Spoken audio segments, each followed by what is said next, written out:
So apparently the prosecution played a fair amount of excerpts from the audio book of Hunter Biden's memoir. And the reports were pretty uniform about how it was very eerie to see him sitting there and hear his voice booming overhead in this courtroom.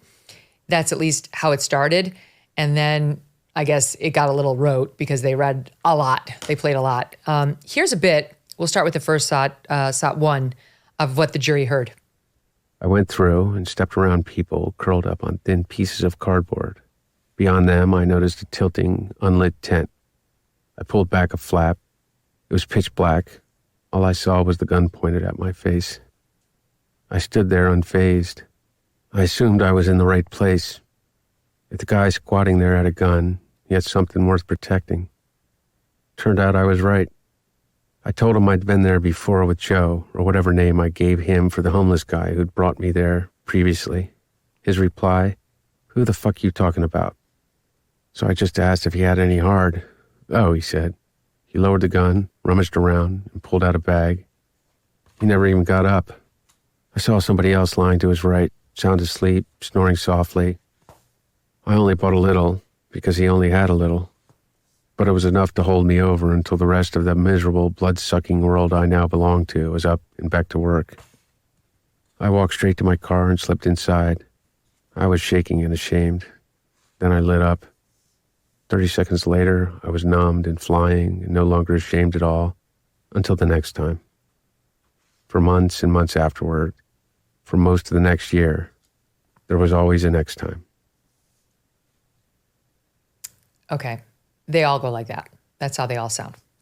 And all I can think when I hear this, you guys, is that's the same guy in those text messages and in that description of his life at the time who our sitting vice president took with him over to China, had no problem with him sitting on the board of Burisma, collecting 50 grand a month, understanding perfectly well, Viva, just how compromised he was, he meaning Joe Biden, the then vice president, as a result of this infirmity in his son. Megyn, the thing is this, it's sad, and there's no but to that. It's sad. And if this were anyone else, it would be something that you would deal with within the framework of dealing with addiction and potential criminality.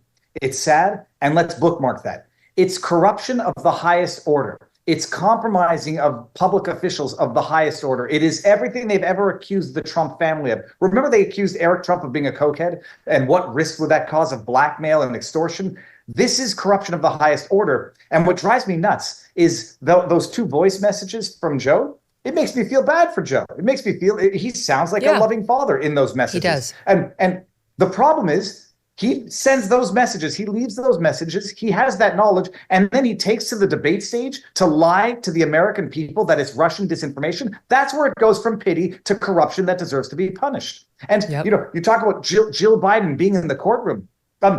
It could be for potential pity. It could also be for potential intimidation. There is the first lady staring at jurors saying, you better damn well do what we know that you better damn well do what you know we want you to do. That is jury intimidation in as much as it might be trying to play the parent card. But the issue here is not the addiction. It's not all of the terrible decisions Hunter made. It's the fact that he has always been an overt liability, and that if anybody is compromised, it's Joe Biden, and he has been for decades. And it might explain a little bit of some foreign policy decision in Ukraine, depending on which corrupt governments have dirty stories on Hunter, with them partying around doing exactly what we now know that he did. I heard the testimony yesterday from that special agent from the FBI, Phil, about the ATM withdrawals that Hunter was making in October of 2018. Perfectly normal. Sure, I'm sure it was perfectly normal. She testified he was withdrawing hundreds and sometimes thousands of dollars in cash right around the time he purchased the gun. On the day of the gun purchased, he withdrew $5,000 in cash, according to a receipt shown to the jury. Prosecutors say he paid for the gun in cash, and they're going to have the gun dealer testify to that too. From September to November 2018, he withdrew $151,000 in cash. I heard that, and all I could think was, you know how he got all that money in the bank?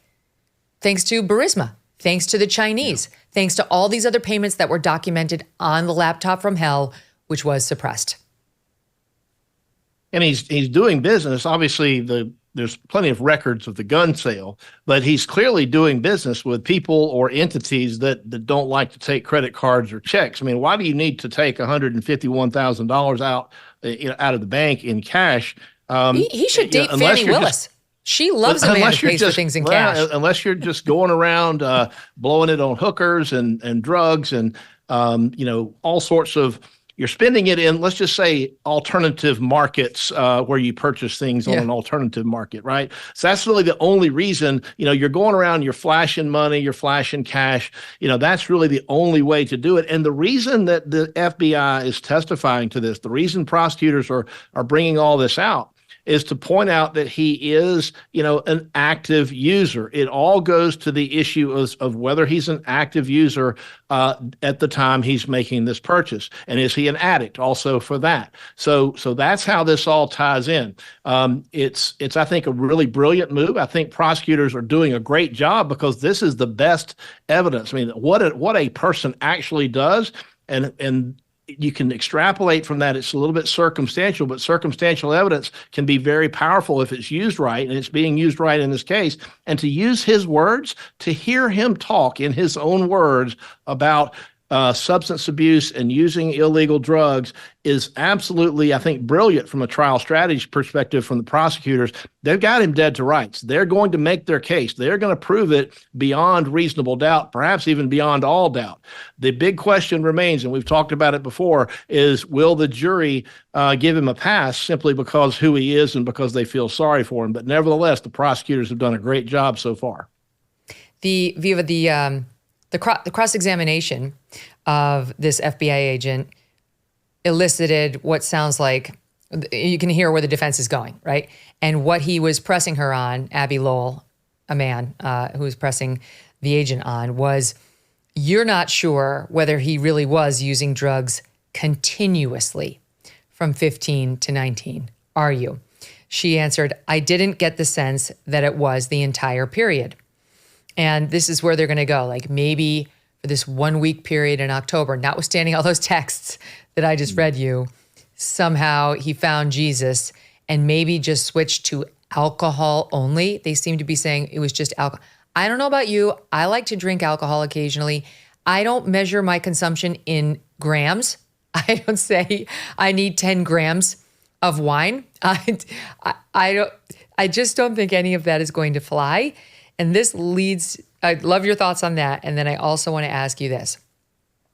So does all of this get us to the conclusion that he's likely to be convicted? If he's not, it's probably jury nullification. But if he is convicted, is there any chance his father, who has the ability to pardon him, this being a federal case and crime, will do exactly that? I'll field the first half of the question first. I might be one of the rare neurotic people. I actually do measure my martinis in milliliters just so I can know exactly how much I'm drinking. So I got a little tablespoon cup and I measure it to the milliliter. I mean, jokes aside, what they are hoping for is the jury to suspend disbelief because of political prejudice, period. Why didn't he cop a deal? He learned the wrong lesson from Michael Sussman. He learned the wrong lesson from Kevin Kleinfeld. Is it Kleinfeld or Kleinsmith, the FBI attorney? One is the lawyer out of Carlito's Way. The other one is the FBI lawyer who falsified evidence and submitted it to a court, who got a slap on the wrist for a punishment. So he's learned the wrong lessons in both respects. Sussman, dead to rights, got acquitted or found not guilty. And Kevin Kleinsmith, I don't even know what his penalty was. I think he's now back as a member of the bar, despite falsifying evidence that they submitted to a judge. So take his chances. What's he got to lose? And then, at the very least, maybe get a pardon afterwards. Maybe Biden comes in and pardons Trump and everybody, pardons everybody, but his son in particular. So, no, he's learned all of the wrong lessons. But what is most shocking about this, and set it all aside, again, set aside these particular gun charges, he has been a drug fiend for years. Grand Canyon University, a private Christian university in beautiful Phoenix, Arizona, believes in equal opportunity and that the American dream starts with purpose. Change the world for good by putting others before yourself. Whether your pursuit involves a bachelor's, master's, or doctoral degree, GCU's online, on-campus, and hybrid learning environments are designed to help you achieve your unique academic, personal, and professional goals. With over 330 academic programs as of September, GCU meets you where you are and provides a path to help you fulfill your dreams. The pursuit to serve others is yours. Let it flourish.